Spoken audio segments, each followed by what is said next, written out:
ခါပြီးဖြုတ်လို့ရတယ်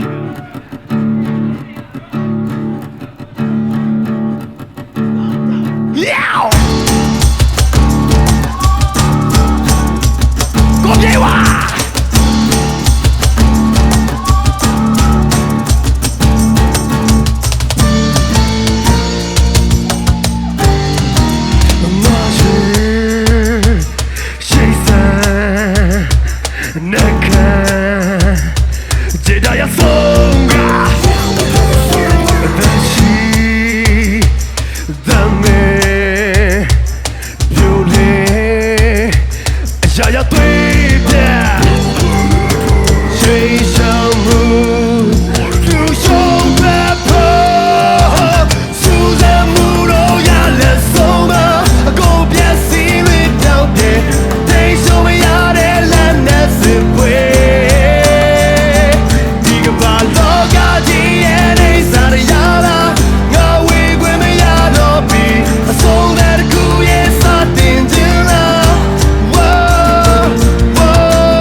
ဒီလိုလာအားပေးရတော့မတင်တော့စော်ကျေသူတွေနဲ့အကုန်လုံးဒီမှာရှိနေလူတွေအကုန်လုံးလာလို့ခေါ်ပါလေကျေသူပါဘာလို့တော့လက်ဖို့တဲ့အချိန်ကျွန်တော်နည်းနည်းကြားနေသေးတယ်ဗျာကျေသူများတို့ပါလေ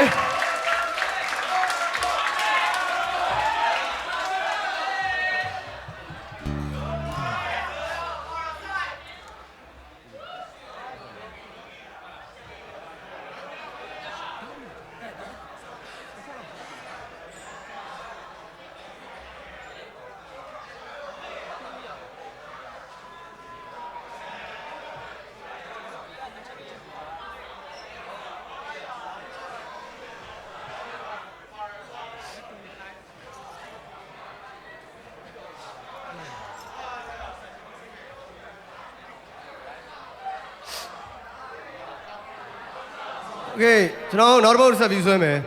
ကျွန်တော် abnormal လို့ရေးရပါတယ်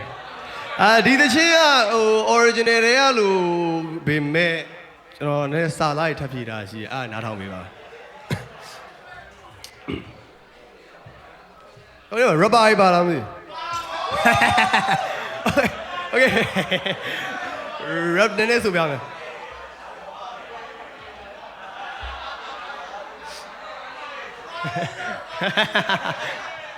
Okay ဆက်မယ်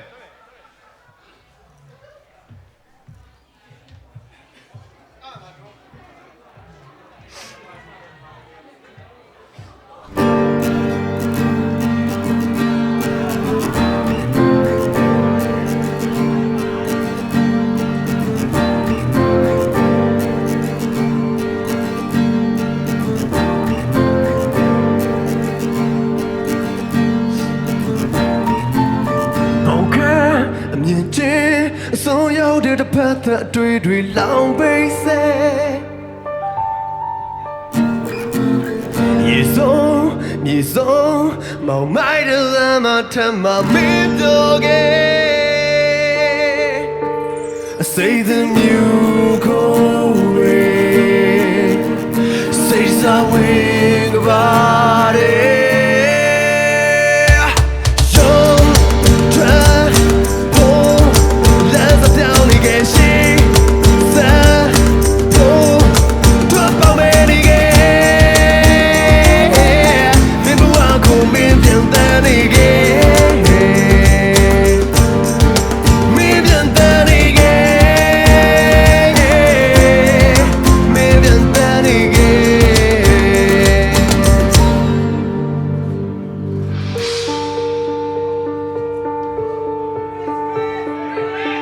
Go Chris လို့ခေါ်ပါတယ်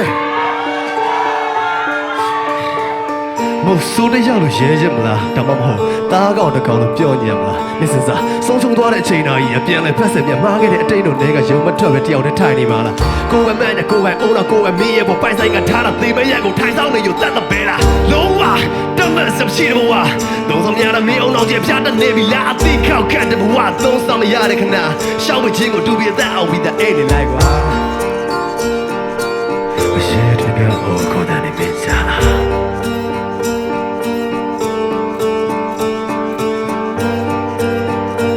Sorry. Say the new go away. Say this away, buddy. Show, try, pull, lines up down again.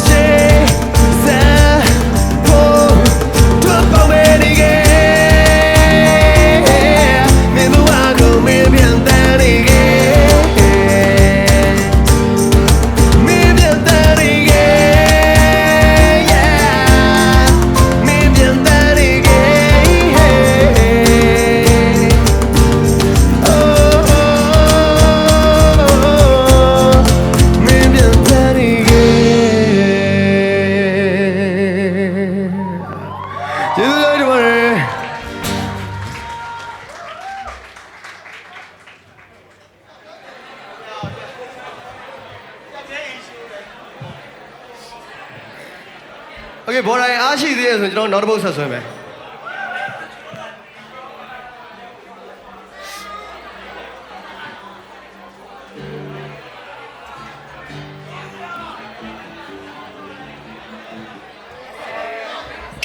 အဲ့တော့ထိုင်ပေါ်ကိုရောက်လာပြီဒီမှာကျွန်တော်ဒီပွဲမှာ artist တယောက်တန်သေးတယ်တကယ်ကသူလေ artist တယောက်တန်တယ်ဘုံမှာရေးရသေးတယ် artist တယောက်တန်သေးတယ်သူလေဒီကောဒီလိုပါ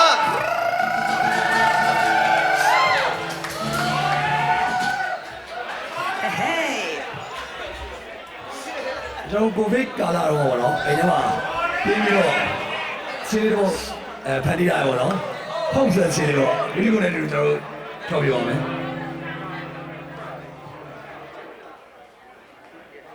ဆွဲမယ်နော်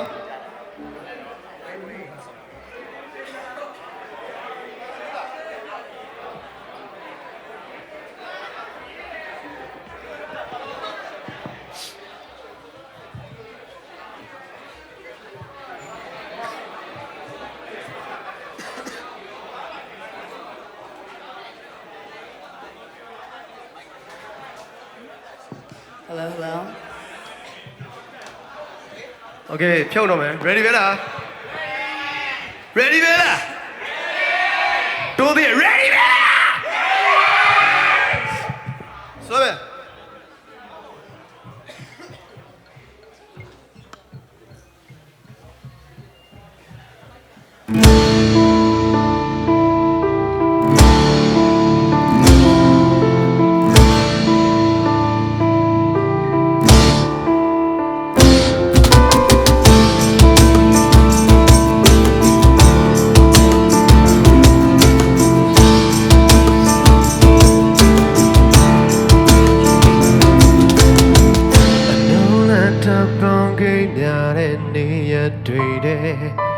She's a mistake and no aim at Kugo Taka man. Long way down and leave a little gang in it.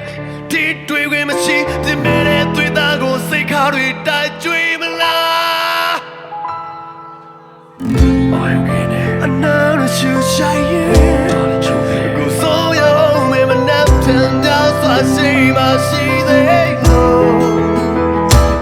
Then you're away, you're little day, and long a bit the silent. You're denying and you're little cuckoo of pain. Piano on the shade, Lieutenant Day. Do you want one again? Daydream, and my pig will shine, trap out between night and day. But don't let your hopes die.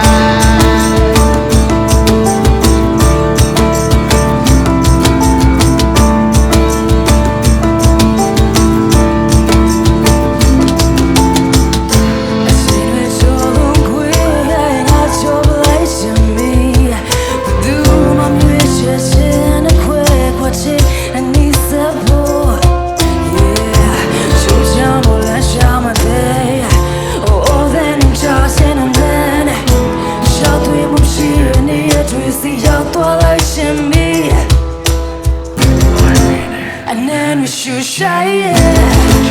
cause so ya old man, that can ya so I see my see the low. They are way, no less of day, so I've been the shy lay. You look bigger than you're in jet cuckoo of fate.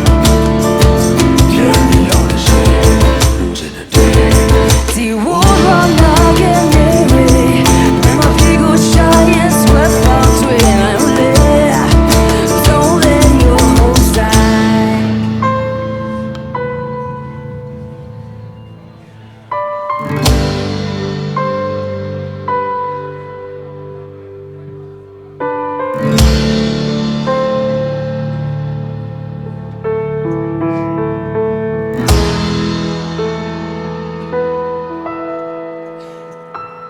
Diary ne,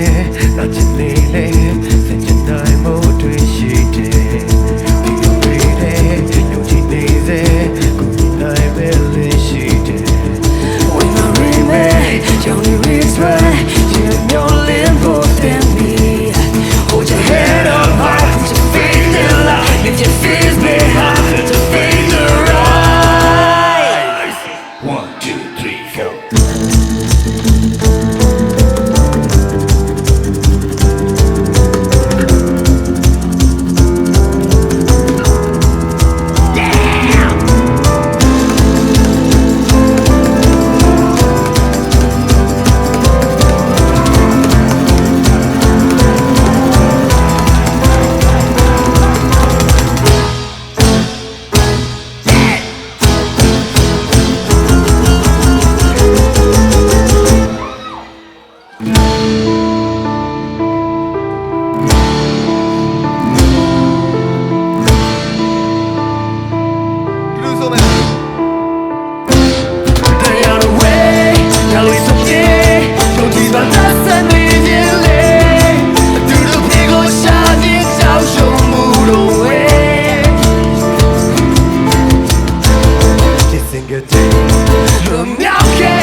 hello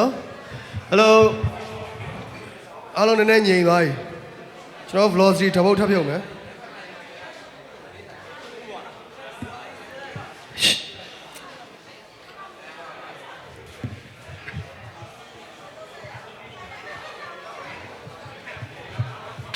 နည်းနည်းငြိမ်သွားပြီမယ်ကျွန်တော်တို့ကနောက်တစ်ခေါက်ကိုကျွန်တော်နည်းနည်းအေးရလေးဓာတ်ပုတ်ထပ်ပြီးဆိုပေးမယ်ကျွန်တော်ရဲ့ကိုထွန်းသူရဲ့ကိုခရစ်ရှင်3ယောက်တည်းအောက်မှာကိုတက်လဲပါတယ်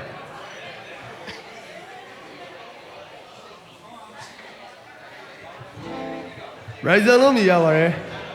ကျွန်တော်သရှင်းလေးရရင်အတူတူလိုက်ဆိုမယ်ကျွန်တော်တို့အတူတူတောင်းညမ်းမယ်နောက်တစ်ခေါက်ထပ်ပြောမယ်နောက်ဆုံးမှာ surprise တစ်ခုရှိတယ်အားလုံးအတွက်မပြန်ကြပါသေးနဲ့ဟောခဏလေးစောင့်ပေးကြပါအဲဒီ surprise က bro ဘော်ဒါတို့ surprise တိုင်းဝင်တာတိတ်မလိုတော့ဘူးအချိန်ကခဏနေဆို surprise တိုင်းတော့မှာဆက်မယ်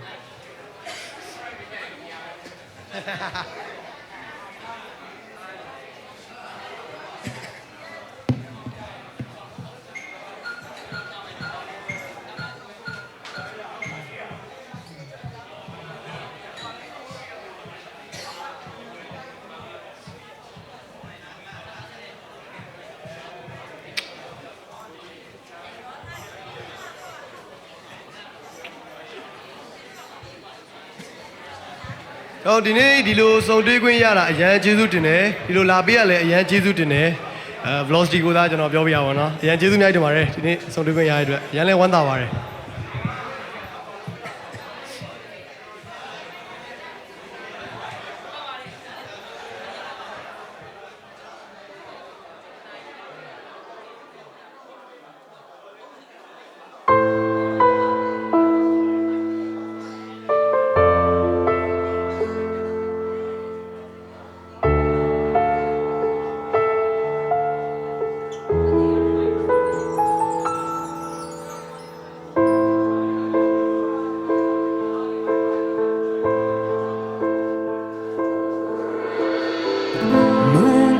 တရားဆွေမိုးကုန်းစဝိုင်းရဲ့စုံတစ်ဖက်ပြေးထွက်မရှိလဲအိမ်မတွေ့တခါပြန်တဲ့ရှင်မို့နောက်ရစဝိုင်းနဲ့အတာအယိုးဆွဲမနာများအကုန်ခွာရှာထားဖြစ်ခဲ့ပြီတေကတရားများ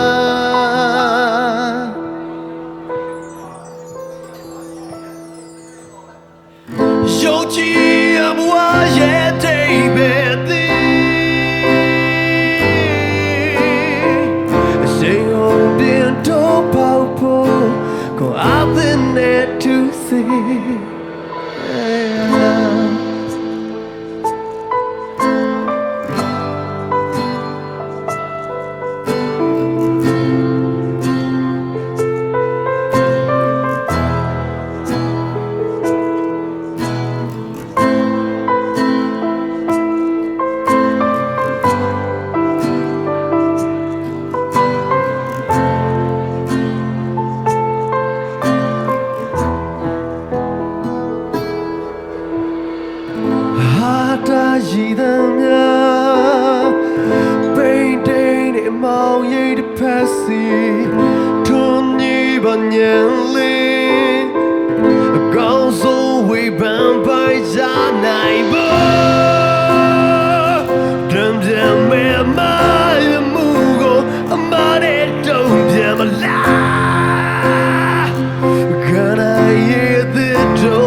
ကျေးဇူးများတင်ပါတယ်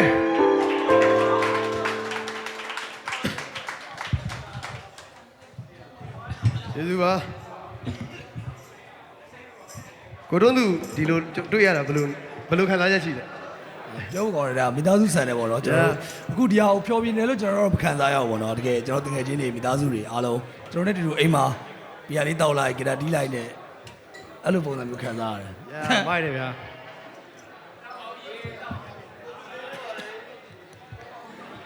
တကယ်ပြောပါနောက်ဆုံး surprise ကကိုပြေဝအကုန်လုံးအောင်ပါပေးပါတယောက်ချင်းစီအားလုံးနဲ့မိုက်တာကိုပြေဝပဲကြံတော့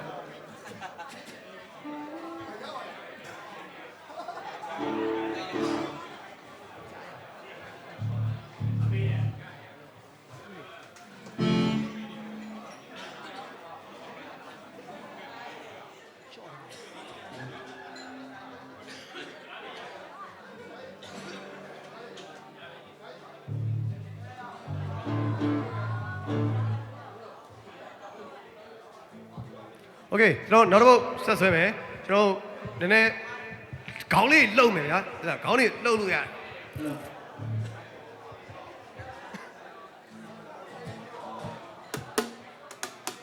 ခေါင်းလှုပ်မယ်နော်ခေါင်းလှုပ်မယ်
အဲ့ဒါလေးကိုတူတူဆိုမယ်ကျွန်တော်တို့တွေ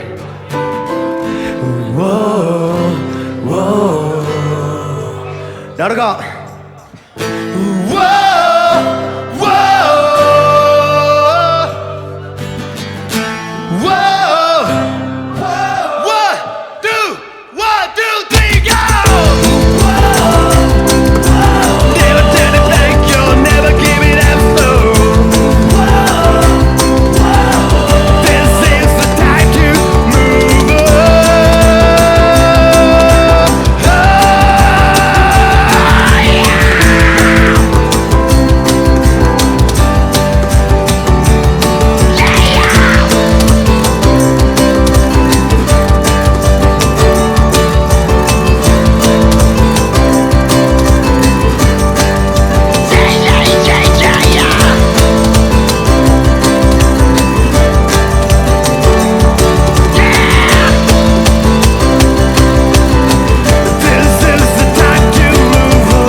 ကားရှိကူတီးပေးနေတာငါတန်းလို့ခေါ်ပါတယ်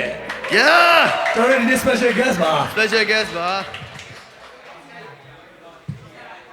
Together we play လို့ခေါ်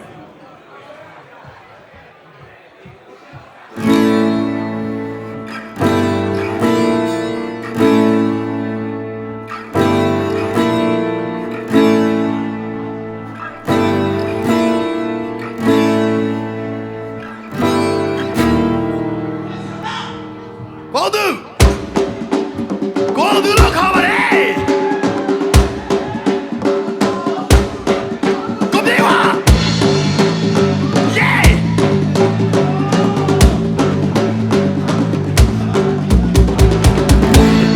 နာရီကတေရှုံမရ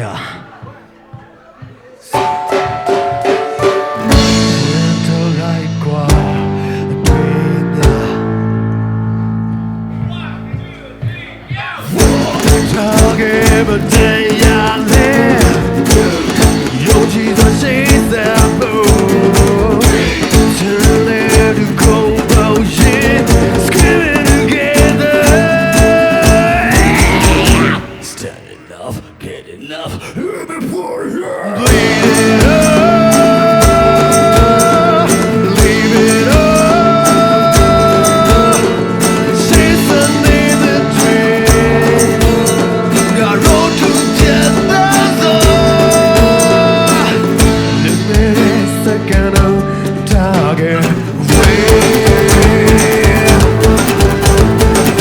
About the wall running we don't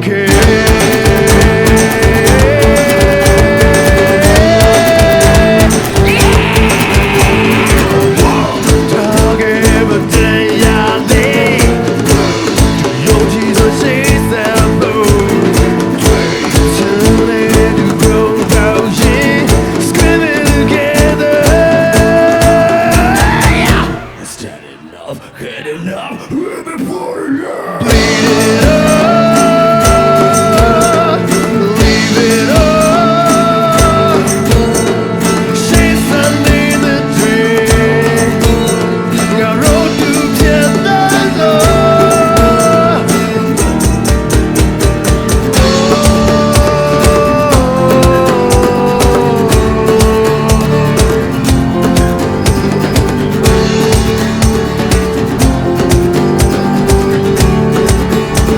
Yeah, get down, go down, Go down, Yeah.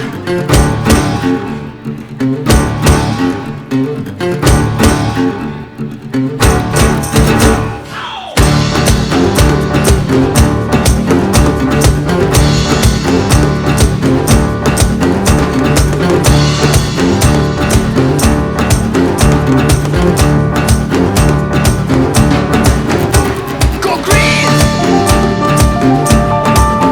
Go green, go green!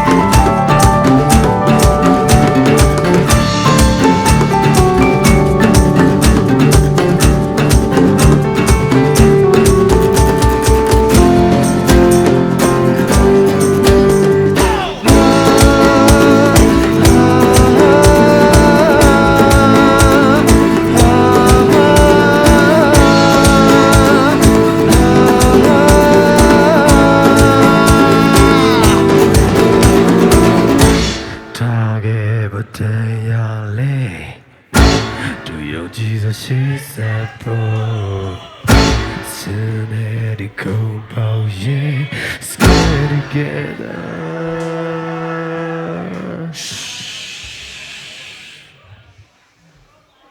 ။ရောက်တယ်ပြန်စားမယ်။ 1, 2, 3, go! Bleed it up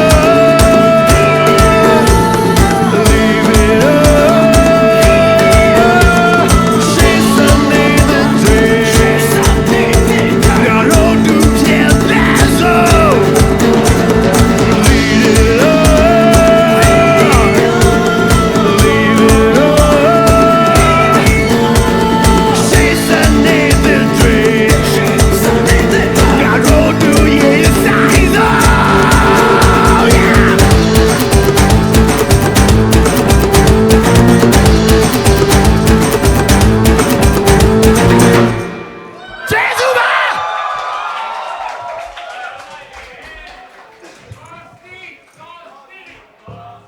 Velocity Velocity Velocity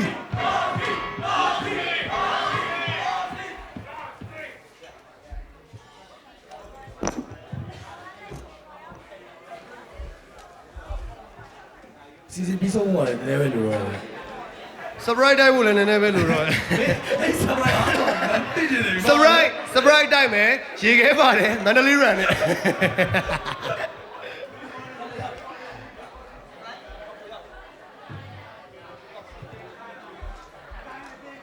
တကယ် surprise ကကိုပြေးပါအကုန်လုံးအောင်ပါပေးမှာအကုန်လုံးတန်းစီပြီးတော့မတက်ရနေတင်သားမှာ အဲ့ကောင်လည်းတော့များတယ်မင်းတို့တောင်းကြောက်ပြငါမဟုတ်လို့ဒီကောင် ပွဲပြီးရင်ထိုးခံရတော့တယ်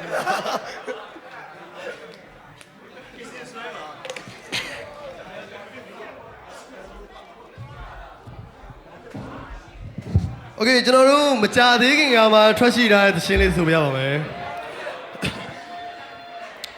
chorus bike ကိုတူတူဆိုပေါ့ကျွန်တော်လုံးဝမဆို chorus bike ကိုဘော်ရိုင်ပဲဆို chorus bike ကိုကျွန်တော်အရှိရ bike တွေပဲဆိုပါကိုအောင်သူ့ကိုကြိုက်ဆုံးမဲ့တယ်ဘယ်သူပြောမှမသိဘူး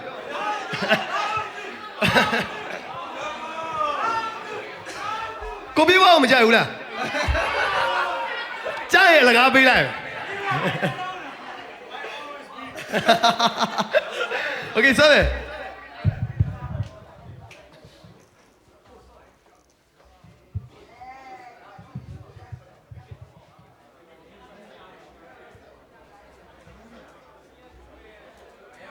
ဒီတစ်ချက်ကိုရှုကြပါတော့ကျွန်တော်တို့နေရာတွေတော့အကုန်လုံး notes လုံးပဲပါတယ်ဒီချက် notes လုံးပဲတူတယ် notes လုံးနဲ့ချင်းပုံရေးထားတယ် ယောက်ျားဆိုရင်လည်းအလှကြိုက်တယ်သတုံးထုံးရသေးတယ်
ငါရုံနဲ့ငါတပိုင်မင်းတို့ကတဲ့လူပေါင်းထဲမှာငါပေါင်းမွေးရပေးထွက်နေမယ်မင်းစားတဲ့ခင်ဗျားတို့မင်းတို့ထားလိုက်ပြီးတော့ဆိုင်နေမယ်ဘာလဲကပါလဲ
โอเค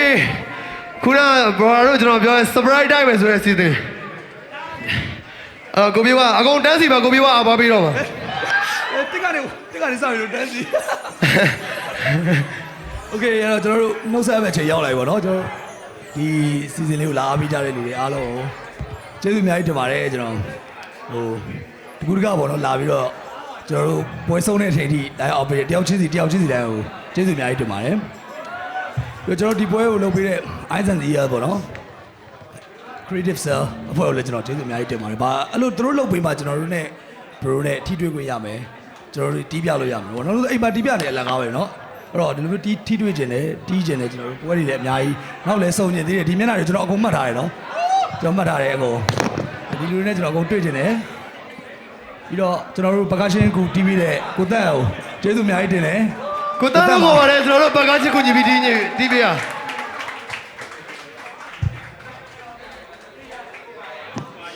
ပြီးတော့ကျွန်တော်တို့ဒီ instrument တွေပေါ့နော်ဒီ guitar တွေကိုကျွန်တော်တို့ sponsor ပေးတဲ့တိုက်နှလုံးပေါ့နော် musical shop ကိုလည်းကျွန်တော်ကျေးဇူးအများကြီးတင်ပါတယ် ကောသူဘာပြောချင်သေးလဲ အားလုံးချစ်တယ် အဲ့တော့ ကိုပြေကဘာပြောချင်သေးလဲ ချစ်တယ် အဲ့ ဟော တော့ ပါပေးမယ် Okay အဲ့တော့ကျွန်တော်နောက်ဆုံးပုံအနေနဲ့ပေါ့နော်ကျွန်တော်တို့အားလုံးရင်ထဲမှာရှိနေမဲ့လူတစ်ယောက်အကြောင်းကျွန်တော်တို့ဆိုပြပါကျွန်တော်ရင်ထဲမှာလည်းရှိမယ်ကျွန်တော်အားလုံးရင်ထဲမှာလည်းရှိမယ်ပေါ့နော်အဲ့လူတစ်ယောက်အကြောင်းကျွန်တော်တို့သချင်းလေးထွက်ခဲ့ဘူးတယ်ပေါ့အဲ့ဒီချင်းလေးကျွန်တော်ဆိုပြပါမယ်အဓိကဒီစီစဉ်လေးမှာကျွန်တော်နဲ့ကိုတီးပေးဖို့ Eternal Coach ကကိုဝေကြီးပါ ကိုဝေးပါ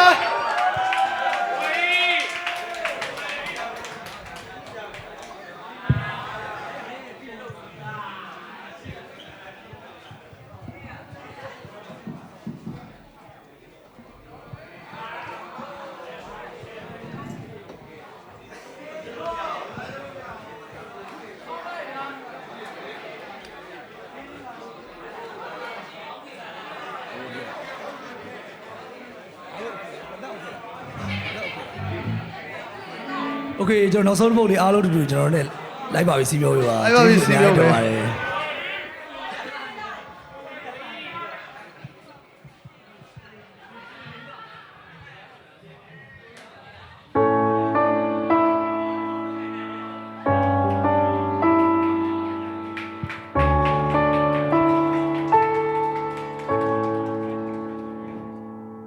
အရာရာသေးကကောင်းပြန်စားလို့ရရဲ့ဒီလိုချင်မိတဲ့တေကနေရမြ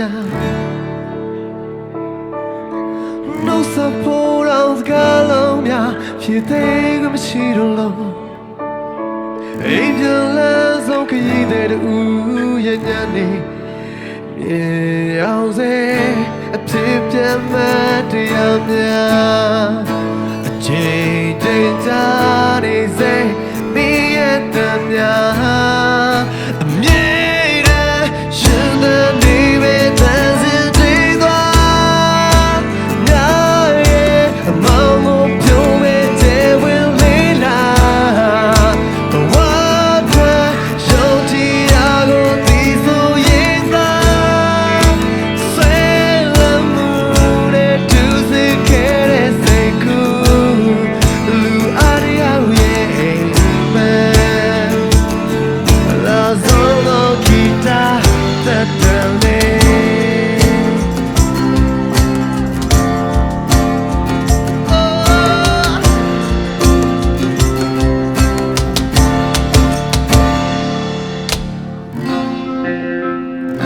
ကိုဝေလို့ခေါ်ပါတယ်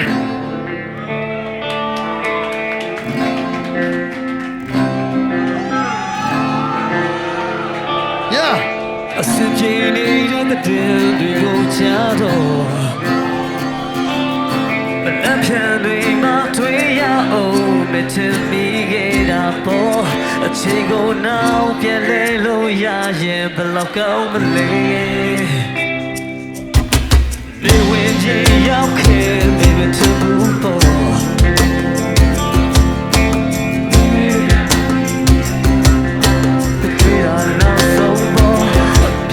Oh, my life, stop your baby.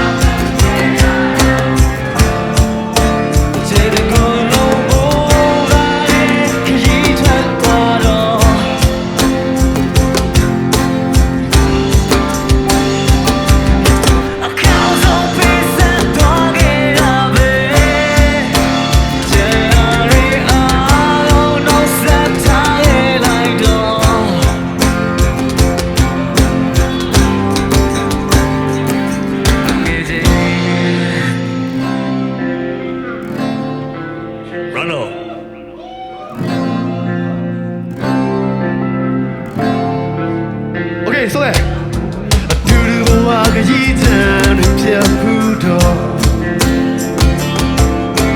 တရားကိုစီယူမိုက်စင်တွေမြောက်ဝေခဲ့ဘူးတော့ဒီချိန်လေးအကြောင်းပြောရင်